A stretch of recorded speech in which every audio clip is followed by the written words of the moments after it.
Lagi. Ya, bismillah, alhamdulillah, wassalatu wassalamu ala rasulillah wa ba'du. Jadi, ikrah ghairu mulji atau paksaan yang pada prinsipnya dia mampu untuk menghindar. Itu ada khilaf di seputar bagaimana jika ya al-hakim, hakim atau penguasa itu meminta dia untuk membunuh seseorang. Kalau enggak, si hakim itu yang akan membunuh dia. Nah, di sini ada khilaf, yaitu apa? Di sini ada faqad farraqal ulama bainal ikrah fi haqqil ghair wal ikrah fi haqqin nafs. Falladhi yukrah ala qatli insanin muslim la yajuzu lahu qatluh wa in adda dzalika ila qatlihi huwa. Nah, jadi ada khilaf bagaimana jika paksaan itu menyangkut urusan orang lain gitu. Contoh tadi sederhana gitu. Kita dipaksa oleh penguasa zalim gitu ya untuk membunuh orang lain. Kalau enggak kita yang dibunuh. Nah, maka pada prinsipnya ini kan maslahatnya kan maslahat dua. Terkait diri kita atau terkait diri dan hidup orang lain kan. Nah, di sini ulama punya kaidah. Kalau menyangkut hidup orang lain, maka jangan dilakukan meskipun itu menyebabkan hilangnya diri kita. Gitu. Jadi janganlah engkau bunuh teman kita yang muslim, ya meskipun ancamannya adalah engkau akan dibunuh oleh hakim tersebut atau penguasa zalim tersebut. Gitu.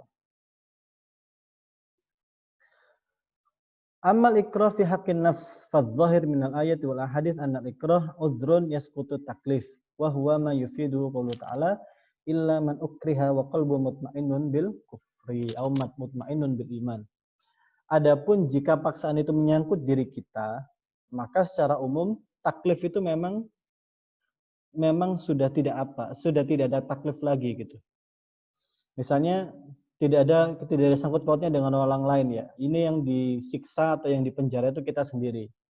Kemudian datang penguasa zalim, engkau kalau enggak mau keluar dari Islam, engkau akan aku bunuh. Nah, kita tidak disuruh bunuh orang lain kan? Jadi paksaannya itu memang murni pada diri kita. Nah, disitulah yang namanya taklif itu akan jatuh. Artinya apa? Dia tidak akan terkena taklif. Jadi silahkan dia berpura-pura untuk murtad. Gitu. Begitu. Nah, jadi kesimpulannya adalah orang yang dipaksa, ya, itu ada dua kondisi. Ya, pada prinsipnya memang yang namanya paksaan itu tetap mukallaf. Orang yang dipaksa itu tetap mukallaf. Kenapa? Karena pada prinsipnya dia masih mampu, dia masih mendengar, dia masih memahami, dan dia masih mampu melakukan.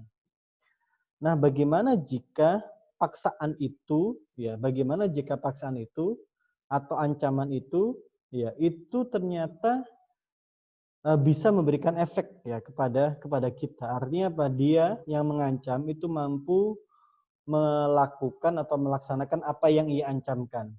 Nah, maka di situ ada khilaf di antara ulama. Ada yang mengatakan tetap mukallaf, ada yang mengatakan tidak. Yang mengatakan tidak ini adalah Mu'tazilah. Mu'tazilah mengatakan tidak. Kenapa? Karena bagaimana mungkin dia melakukan hal yang lain, orang dia itu dipaksa untuk melakukan satu hal aja. Gitu. Contoh dia di penjara, disiksa gitu ya, diikat tangan dan kakinya, ya, dia diancam untuk keluar dari Islam gitu ya. Maka dia tidak bisa melakukan hal yang lain kecuali itu tadi, keluar dari Islam. Maka bagaimana mungkin engkau suruh ia sholat, engkau suruh ia zakat, engkau suruh ia untuk menutup aurat? Gak mungkin, kata Mu'tazilah. Nah, jumhur mengatakan atau pendapat selain Mu'tazilah mengatakan enggak kok gitu. Ada contoh-contoh ancaman lain yang itu ternyata tetap menjadikan kita mukallaf, tetap menjadikan orang yang dipaksa itu mukallaf. Apa itu? Yaitu tadi, misalnya bagaimana jika kita dalam posisi yang mengancam gitu. Jika kita dalam posisi yang mengancam gitu. Kita menang perang, kemudian kita mendapati tawanan orang-orang kafir, kita kasih pilihan, masuk Islam atau tetap dalam kekafiran. Kalau tetap dalam kekafiran aku bunuh misalnya. Nah, justru ketika dia melakukan apa yang kita perintahkan itu namanya ketaatan dan itu mukallaf gitu. Atau contoh kedua, kita sebagai hakim menginspeksi orang-orang yang nggak sholat. Kemudian kita ketemu, oh ini ada satu orang nggak sholat, kita penjara. Gitu. Kita ancam, engkau kalau nggak mau sholat, aku akan penjara seumur hidup misalnya. Akhirnya apa? Dia sholat. Nah, justru ancaman kita ini adalah sebuah kewajiban dan itu adalah mukallaf. Kenapa? Yang tadinya dia justru dosa karena nggak sholat, justru karena kita ancam, akhirnya dia malah sholat. Dan itu apa? Melakukan perintah hukum syara. Gitu. Tapi pada prinsipnya, menurut pandangan saya, ini persoalannya berbeda. Persoalannya adalah berbeda. Memang kita harus lihat satu demi satu detail contohnya, gitu. Karena bisa jadi saya pun juga akan bersama dengan Mu'tazilah, gitu. Ketika apa? Ketika dalam situasi seperti itu tadi, gitu. Orang dia nggak mampu melakukan apapun selain yang kita perintahkan, kok disuruh, kok dianggap mukallaf, gitu. Namun kalau contohnya sebagaimana contoh jumhur, saya juga sepakat gitu. Kenapa? Karena ya justru bagus kan gitu. Orang yang nggak sholat kita penjara, kita ancam kalau nggak mau sholat dipenjara seumur hidup gitu. Jadi akhirnya dia sholat gitu.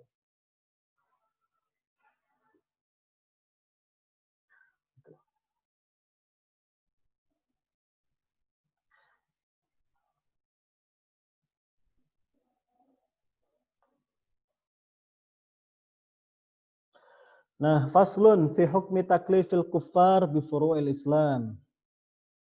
Nah, ini adalah bab berikutnya. Yaitu apakah orang kafir itu mukallaf? Nah, menarik kan? Apakah orang kafir itu mukallaf? Ini jadi pertanyaan juga bagi kita. Mungkin kita baru kepikiran. Orang kafir ini mukallaf atau enggak ya gitu. Maksudnya orang kafir yang balik dan berakal ya. Gitu. Nah, taklif apa? Apakah dia juga ditaklif dengan furu'ul Islam? Dia ditaklif dengan perkara-perkara ibadah di dalam Islam. Misalnya orang kafir diperintahkan untuk sholat juga, diperintahkan untuk zakat, diperintahkan untuk sholat 5 waktu. Gitu. Nah, menarik ini. Apakah orang kafir itu mukallaf? Gitu. Kenapa? Karena nanti akan ada pertanyaan begini. Kalau dia mukallaf atau kalau dia tidak mukallaf, bagaimana dengan sholat dia misalnya? Bagaimana dengan sholat dia? Contoh, ada orang kafir usia 40 tahun dia baru masuk Islam. Ya kan? Setelah itu, apakah dia wajib mengkodok sholat yang telah ia tinggalkan selama puluhan tahun ataukah tidak? Nah, gitu. Nah, dari situ nanti akan ada efeknya. Gitu. Yang mengatakan mukallaf, maka dia harus mengkodok sholat yang ia telah tinggalkan berpuluh-puluh tahun itu. Gitu. Tapi kalau mengatakan tidak, orang kafir tidak mukallaf, maka berarti tidak perlu mengulangi atau mengkodok puasa, sholat, ya, zakat yang telah ia tinggalkan berpuluh-puluh tahun. Nah, di sini menarik. Wakhtalafatir riwayah halil kufar mukhatabuna bi furu'il Islam. Apakah orang kafir itu mukhatab, yaitu mukallaf bi furu'il Islam untuk menjalankan cabang-cabang ibadah di dalam Islam?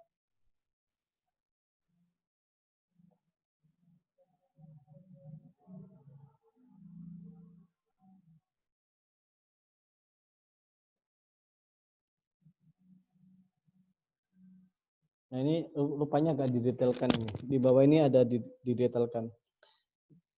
Ai anil Imam Ahmad wa hadhihi al-masalah mutafarri'a an qaidah usuliyah hal husulu syarti syar'i syartun fi sihhati taklif aw la. Wa ma'na hadha annahu hal yushtaratul Islam litaklif bil ibadah wa nahwiha aw anna al-kuffar ya'tabiruna aw yu'tabaruna mukallafina biha hatta walau lam yadkhulu fil Islam. Jadi titik perkaranya di sini adalah titik khilafnya adalah apakah orang kafir dan yang tidak kafir, orang kafir dan orang Islam itu mukhatab ya atau diseru dengan Islamnya dulu ataukah dengan ibadah-ibadahnya dulu? Gitu. Ya. Jadi apakah orang kafir itu diseru oleh Islam dulu ataukah oleh ibadah-ibadah dalam Islam? Artinya apa? Orang kafir itu disuruh masuk Islam dulu ataukah disuruh untuk menjalankan perintah-perintah di dalam ajaran Islam dulu gitu. Nah, yang pertama adalah awalan la khilaf bainal ulama fi annal kuffar mukhatabun bi usulil aqidah. Yang pertama adalah tidak ada khilaf di antara ulama bahwasanya orang kafir itu memang diminta berakidah dulu. Jadi diminta untuk bersyahadat bersyahadat dulu, beriman terlebih dahulu. Itu perintah pertama. Nah, maka itu tidak ada khilaf. Nah, khilafnya la khilaf aidan annahu mukhatabun bil uqubat asy-syar'iyyah fatuqam alaihi idza wajadat asbabuha wa kadzalikal muamalat al-maliyah li'anna umurun dunyawiyah. Yang berikutnya adalah orang kafir juga mukhatab jika itu menyangkut muamalah atau ukubat. Misalnya ada orang kafir hidup di daulah Islamiyah, hidup di negeri Islam. Maka dia juga harus nurut aturan-aturan Islam. Contohnya misalnya dalam persoalan muamalah ya, dia tidak boleh berjual beli dengan riba. Kenapa? Karena hidup di daulah Islamiyah, hidup di negara Islam. Misalnya dia tidak boleh, dia harus menutup aurat. Kenapa? Karena lingkungan di daulah Islamiyah itu juga menutup aurat. Meskipun dia kafir, dia wajib menutup aurat. Karena itu persoalan muamalah. Persoalan sanksi juga demikian. Orang meskipun dia kafir, kalau dia mencuri di negeri Islam, dia juga akan kena hukuman juga gitu. Nah, jadi ini menarik gitu, bahwasanya orang kafir itu memang mukhatab ya dengan usul akidah. Dia diseru untuk masuk Islam dan berakidah Islam, bersyahadat. Yang kedua adalah dia diseru terkait dengan hal-hal yang menyangkut ukubat ya, sanksi-sanksi dari muamalah yang mereka lakukan selama hidup di bawah negeri kaum muslimin. Gitu. Nah, jadi tidak ada khilaf di situ.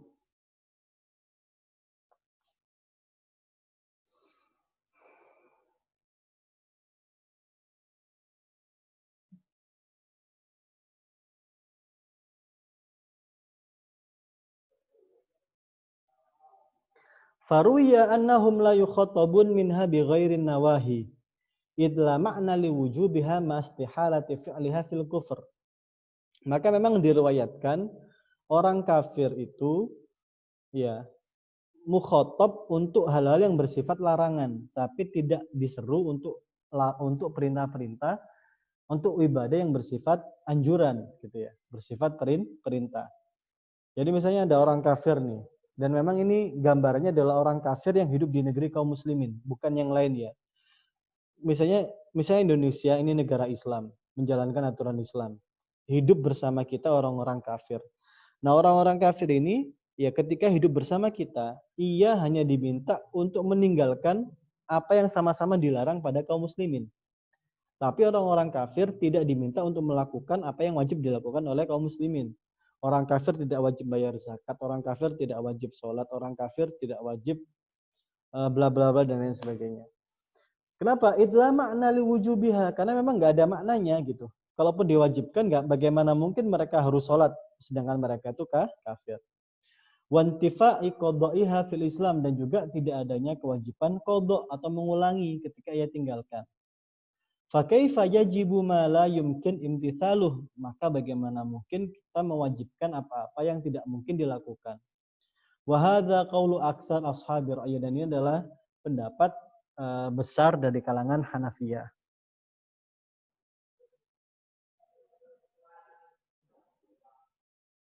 Nah, aktsarul Hanafiyah. Wa ruwiya annahu mukhatabuna biha wa huwa qaulu Syafi'i li'annahu jaizun aqlan wa qad qama daliluhu syar'an. Jadi memang perkara ini ya, ini adalah orang-orang kafir itu memang diseru ya, disuruh melakukan kewajiban baik itu berupa larangan ataupun berupa perintah. Kenapa? Karena secara akal mungkin gitu. Secara akal ya, bukan secara syara ya. Contoh, ada orang kafir ya. Dia pada prinsipnya tetap diminta untuk sholat kan. Kenapa? Kalaupun dia sholat, dia bisa melakukan loh, dia bisa melakukan sholat gitu. Meskipun tidak ada kejelasan syaraknya ya, tapi dia secara logika dia mampu sholat gitu. Gitu. Ini menurut Syafi'iyah ya. Kalau menurut Hanafiyah tidak. Menurut Hanafiyah dia hanya diperintahkan mengerjakan atau sama-sama meninggalkan yang diharamkan. Gitu. Adapun kalau Syafi'iyah mengatakan tidak, perintah maupun larangan sama-sama mukhatab, mereka sama-sama disuruh. Nah, waqad qama daliluhu syar'an, dan dalilnya ada loh, dalilnya ada, ini menarik, ini dalilnya ada gitu. Ya. Nah, amal jawazul akli. Nah, sekarang dalil akalnya menurut Syafi'i, menurut Imam Syafi'i, ya, apa dalilnya? Fa innahu la yamtani an yaqula syari' bunyal islamu ala khamsin wa antum ma'muruna bi jami'iha bi taqdimi syahadatain min jumlatiha fatakunu syahadatan ma'muran bihima li nafsihima wa likaunihima syartan li ghairihima kal muhdits yu'maru bis shalah. Jadi tidak ada salahnya kok bagi Allah ya ketika Allah mengatakan ya yaitu di dalam hadisnya Rasulullah, Islam itu dibangun di atas 5 perkara. Ada syahadat ya, yang paling penting syahadat dulu ya. Engkau orang-orang kafir bukannya engkau itu disuruh syahadat gitu. Sehingga pada prinsipnya ini adalah perkara yang engkau juga harus terlibat karena engkau juga diseru gitu. Nah, kalau syahadatnya juga terlibat, kalau syahadat saja terlibat, apalagi yang lain. Cuma memang ini seperti sebuah proses syahadat dulu, baru sholat, zakat, puasa, haji. Gitu. Jadi secara akal bisa kok gitu. Kal muhdits yu'maru bis shalah, seperti orang yang sedang berhadas disuruh sholat. Mungkin kan? Mungkin. Gitu. Ada orang yang batal sholat, tetap disuruh sholat kan? Tetap, yaitu memang tidak langsung sholat, dia harus melakukan syarat pendahuluan yaitu apa? Berwudu. Nah, kalau orang yang berhadas saja itu tetap wajib sholat ya dengan cara harus berwudu, maka orang kafir pun harusnya dia juga harus sholat, harus zakat, harus puasa, harus haji. Tapi memang ada syarat duluan yaitu apa? Dia wajib bersyahadat. Gitu. Paham nggak? Keren ini menurut saya ini. Gitu. Fa in mana'al hukma fil muhdits wa qala innama yu'maru bil wudu fa idza tawadda'a umira bis shalah id la yatasawwaru al amru bis shalah ma'al hadath li ajzihi 'anil imtithal ya qulna fa idan law taraka shalah tula umrihi la yu'aqab ala tarkiha wa huwa khilaful ijma' gitu. Seandainya orang tadi mengatakan tidak loh, orang yang berhadas itu dia tidak diminta untuk sholat, dia diminta untuk berwudu saja. Nah, malah mustahil kata Imam Syafi'i. Kata Imam Syafi'i mustahil kalau orang yang berhadas dia diminta untuk berwudu. Gitu. Justru karena dia harus disolat itulah maka dia harus berwudu. Nah kalau hanya sekedar diminta berwudu tapi tidak diminta untuk sholat maka ini berkhilaf bertentangan dengan ijma. Karena kan ijma'nya kan dia harus sholat gitu, bukan wudunya. Kenapa? Karena wudu bukan rukun Islam gitu loh. Jadi ketika dia itu diminta untuk sholat otomatis memang dia harus berwudu. Dia nggak bisa langsung sholat, dia harus berwudu dulu. Sebagaimana orang kafir ketika dia diminta untuk sholat, dia harus syahadat dulu. Lalu bagaimana mungkin gitu loh, gitu. Dia hanya diminta untuk wudu. Pun demikian bagaimana mungkin orang kafir itu hanya diminta untuk hanya bersyahadat. Tidak mungkin gitu. Tidak mungkin kita hanya meminta orang kafir itu hanya bersyahadat. Kenapa? Karena faktanya dia tetap harus sholat gitu. Jadi seolah-olah syahadat ini adalah sebuah permulaan muqaddimah saja. Gitu. Wa yanbaghi an la yasihha amruhu bis shalah ba'dal wudu bal bit takbiratil ula lishtirati taqdimiha. Gitu. Sehingga apa? Seharusnya adalah tidak sah dia diminta untuk sholat ya setelah wudu. Ya, kenapa? Balik takbiratul ula karena yang wajib adalah melakukan takbiratul ula baru sholat gitu. Paham maksudnya? Maksudnya adalah begini ya, orang yang sholat, yang diminta untuk sholat, ya bukan. Ketika ada orang itu mau sholat, kemudian dia, oh aku sudah wudhu. Apakah dia langsung bisa sholat? Tidak bisa. Dia tidak bisa sholat. Kenapa? Karena dia harus takbir dulu. Gitu, paham ya? Gitu. Ini memang ini harus menggunakan akal banget ini. Gitu. Contoh tadi dia Imam Syafi'i itu pengen menjelaskan begini loh. Orang kafir ya tetap harus diminta untuk sholat gitu. Meskipun syaratnya adalah dengan bersyahadat. Kalau hanya diminta bersyahadat berarti bagaimana mungkin dia disuruh sholat? Kenapa? Karena nggak bisa lah, nggak sah ya. Ijma' mengatakan orang yang syahadat dia juga harus sholat, zakat, puasa dan haji. Jadi perintahnya itu bukan di syahadatnya justru, perintahnya adalah di sholatnya. Sebagaimana orang yang berhadas. Orang yang berhadas, ya, dia juga diminta untuk sholat gitu. Tapi memang dia harus ada proses sebelum dia sholat, yaitu apa? Dia harus berwudu terlebih dahulu. Karena apa? Karena mustahil hanya meminta orang berhadas itu wudu. Gitu. Buat apa orang berhadas wudu? Gitu. Pasti ada alasannya toh. Alasannya apa? Ya pasti karena dia sedang atau pasti karena ia hendak beribadah yaitu sholat. Gitu. Pun demikian gitu. Orang yang sudah wudu pun ya ketika dia hendak sholat dia nggak bisa langsung sholat loh. Kenapa? Karena dia butuh takbiratul ula. Kenapa? Karena takbiratul ula ini adalah permulaan sholat. Gitu. Paham maksudnya ya? Jadi kita harus memisahkan sholat sebagai sebuah keutuhan ya dengan takbir sebagai awalan dari sholat. Sebagaimana kita memisahkan bahwasanya sholat itu wudhu dan sholat itu adalah satu unsur yang saling berkait. Pun demikian kita juga harus memahami bahwasanya syahadat dengan sholat itu adalah satu unsur yang saling berkait. Gitu. Nah, paham ya sampai di sini ya?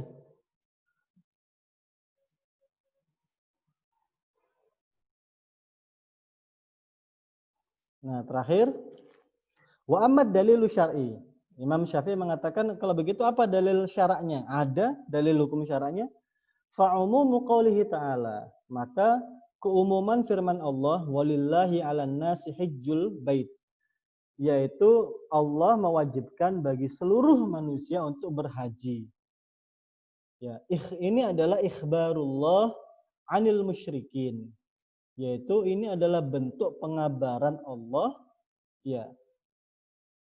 Bukan. Ini adalah perintah. An-nas ini kan manusia secara umum kan, bukan hanya orang Islam saja toh. An-nas di sini kan umum gitu. Baik orang muslim atau non muslim gitu. Pun demikian apa ma salakakum fi saqar qalu lam nakum minal musallin. Ini adalah ikhbarullah anil musyrikin. Jadi orang-orang musyrik nanti ketika mereka masuk neraka, mereka akan ditanya oleh Allah. Wahai orang-orang musyrik, kenapa engkau masuk ke neraka Sakor? Qalu lam nakum minal musallin. Mereka mengatakan, aku dulu enggak sholat. Orang musyrik itu kan kafir tuh, gitu. Kenapa mereka bilang enggak sholat? Kenapa enggak bilang syahadat saja? Yaitu apa? Kami dulu tidak bersyahadat. Gitu. Tapi di sini justru bilang sholat. Berarti apa? Berarti orang musyrik, orang kafir ketika di hidupnya dia juga diminta untuk sholat. Gitu. Zakara hadza fi ma'rad at-tasdiq lahum tahdhiran min fi'lihim walau kana kadziban lam yahsul at-tahdhir minhu kaifa waqad atafa alaihi wa kunna nukadzibu bi yaumiddin kaifa ya'tif dzalika ala ma la 'adzaba alaihi. Jadi mereka ini ya ini adalah pernyataan jujur, nggak bisa kita takwilkan, ini nggak bisa kita tafsirkan, ini harus difahami secara nas, secara letter luck gitu. Kenapa? Karena ini berkaitan dengan mereka tidak akan mungkin lagi berbohong ketika di hari akhir gitu. Meskipun mereka pada awalnya ketika di dunia mereka nukadzibu biyaumiddin, kunna nukadzibu biyaumiddin. Kan gitu. Qalu ma salakakum fi saqar? Qalu lam nakum minal musallin wa lam nakun nut'imul miskin wa kunna nakhudu ma'al khaidin wa kunna nukadzibu biyaumiddin hatta atanal yaqin. Kan gitu kan ayatnya kan begitu. Nah, ini menunjukkan bahwasanya ini sepaket. Ini adalah bentuk satu paket bahwasanya ternyata orang-orang musyrik itu selain mereka mendustakan hari akhir, mereka bersama orang-orang bodoh, mereka tidak mau ngasih makan orang miskin, dan mereka tidak sholat, ini menunjukkan kalau mereka sebetulnya orang-orang musyrik itu diperintahkan, orang-orang kafir ya, mereka diperintahkan untuk melakukan hal yang sama dengan orang Islam. Gitu. Wa qala Allah Ta'ala walladzina la yad'una ma'allahi ilahan akhar li'annahu nassun fi mudha'afatil adab fi haqqi man jama'a bainal mahdhurat. Yaitu orang-orang yang mereka tidak yaitu orang-orang yang mereka memiliki Tuhan lain selain Allah, ya. Wa faidatul wujub annahu law mata uqiba ala tarkih wa in aslam saqata anhu li'anna al-islam yajibu ma qabla. Nah, maka apa faidah dari kewajiban taklif itu? kewajiban faedah dari taklif itu adalah seandainya dia mati, uqiba ala tarki, dia akan dihukum karena meninggalkannya. Yaitu tadi, ketika dia mati dalam keadaan musyrik, dia akan tetap dihukum karena meninggalkan sholat. Wa in aslam, tapi kalau dia masuk Islam, saqatu anhu, maka itu tidak akan dihisab, dalam arti ya dia akan sholat kan gitu. Li'annal Islam yajubbu ma qabla, karena Islam itu akan menghapus apa-apa dosa-dosa yang ia lakukan sebelumnya. Wala yab'udun naskhu qabla tamakkun minal imtithal, fa kaifa yab'ud suqutul wujub bil Islam gitu. Nah, yang namanya nasakh, menghapus sebuah hukum, itu kan hal yang mungkin ya dari sebuah imtithal atau sebuah perintah gitu. Ya, ketika Allah menghapus sebuah perintah ya dalam ayat, itu kan hal yang mungkin ya, bukan hal yang mustahil. Fa kaifa yab'ud suqutul wujub bil Islam, dan juga bagaimana nggak mungkin juga bagi Allah untuk hanya sekedar menjatuhkan kewajiban, menggugurkan kewajiban dengan dia masuk Islam gitu. Artinya apa? Orang yang masuk Islam ya dia itu mukallaf, dan ketika dia mukallaf ya apapun dosa-dosa yang ia lakukan itu dinasakh, dihapuskan gitu. Misalnya orang kafir nggak sholat puluhan tahun, begitu masuk Islam dihapus itu kesalahan-kesalahannya, kayak bayi yang baru lahir. Itu kalau yang begini saja itu mungkin, ya apalagi untuk yang lain gitu loh. Gitu. Sebagaimana nasakh hukum kan juga mungkin gitu. Misalnya ada suatu perkara umat Islam ternyata kesulitan menjalankan, akhirnya dinasakh hukumnya kan, diganti yang lain. Itu kan mungkin terjadi gitu. Ya, padahal ini adalah menghapus sebuah perintah. Nah, apalagi hanya sekedar menghapus sebuah dosa yang telah ia lakukan bertahun-tahun, ya kemudian dia ikrar syahadat, ya udahlah dihapus gitu.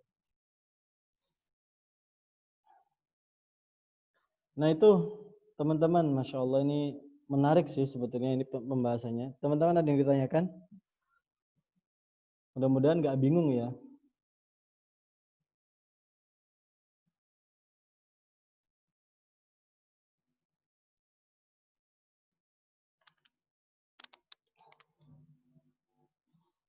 Nah, intinya adalah menurut Imam Syafi'i ya bahwasanya orang kafir itu tetap mukallaf gitu, dengan dalil akal, dengan dalil syara'. Dalil akalnya adalah secara akal memang dia mungkin kok untuk diperintahkan gitu.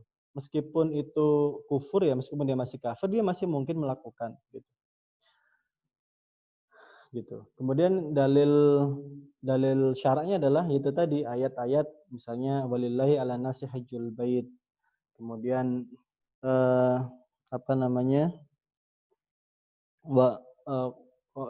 qalu lam nakum minal musallin, kami dulu karena kami masuk neraka karena dulu waktu kami masih hidup kami tidak sholat, padahal dia orang musyrik loh. Berarti dia menunjukkan kalau orang musyrik pun sebetulnya diperintahkan. Buktinya apa? Dia disanksi atas apa yang ia tidak lakukan. Kalau yang tidak dilakukan itu bukan kewajiban, bukan mukallaf, tentu dia tidak akan dihisab karena itu. Gitu. Contoh dalil akli lain misalnya itu tadi orang berhadas, ya dia tetap diminta untuk sholat. Maka begitu juga orang yang kafir, dia tetap harus diminta untuk sholat meskipun syaratnya beda. Kalau orang yang berhadas, kalau orang berhadas ketika mau sholat dia harus berwudu. Ya, kalaupun orang kafir ketika dia mau sholat dia harus syahadat, dan itu masuk akal. Gitu.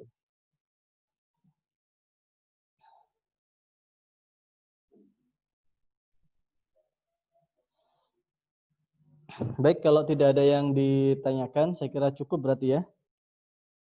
Ini sudah tinggal 2 menit lagi. Saya kira cukup, teman-teman silahkan bisa undur diri. Kami akhiri, kita tutup dengan doa kafaratul majelis. Subhanakallahumma wa bihamdika asyhadu an la ilaha illa anta astaghfiruka wa atubu ilaik. Assalamualaikum warahmatullahi wabarakatuh.